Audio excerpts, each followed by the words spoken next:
ভাই একটু একটু সাম্প্রতিক সময়ে যে ঘটনাগুলো ঘটছে সেগুলো এড়িয়ে নানা রকম পোস্ট, যারা আপনারা একসঙ্গে জুলাই গণঅভ্যুত্থানে আন্দোলন করেছেন তারা এখন বিভক্তি করবে।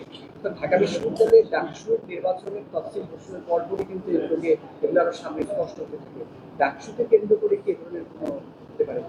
এটা আজকে যে মব তৈরি করা হয়েছে, বিএনপির ছাত্র দলের গত বছর নভেম্বরে চিত্র প্রদর্শনী প্রোগ্রাম হয়েছিল, যেখানে সালাউদ্দিন কাদের চৌধুরীর ছবি সেখানে ছিল চিত্র প্রদর্শনীতে। তখন কোনো আপনি মব দেখেন নাই, তখন কোনো বিরোধিতা করেন নাই। তারা সঠিক কাজটাই করছে, পিছনে হত্যাকাণ্ড প্রেজেন্ট করছে। আজকে দেখছেন বিশ্ববিদ্যালয় প্রশাসনের একটা চরম ব্যর্থতার পরিচয় দিচ্ছে। তারা এই মবের শিকার হয়ে তারা সালাউদ্দিন কাদের চৌধুরীর ছবি উঠাই নিছে আর কি।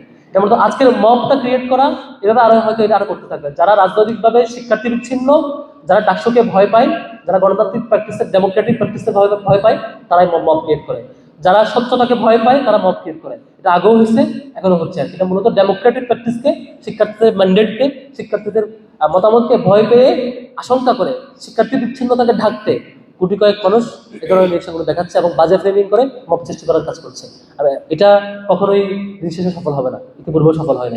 বাকশাল কায়েম করা হয় নাই, সাহাবা কায়েম করা হয় নাই, ডাকসু ষড়যন্ত্র করা হলে, ডাকসু যদি বানচাল করার ষড়যন্ত্র করা হয়, তাহলে আমরা এটা মেনে নেব না। শিক্ষার্থীদেরকে প্রতিহত করবে এবং ডাকসু হওয়ার জন্য আমরা এই দায়িত্বশীলতা পরিচয় দিয়েছি আজকে।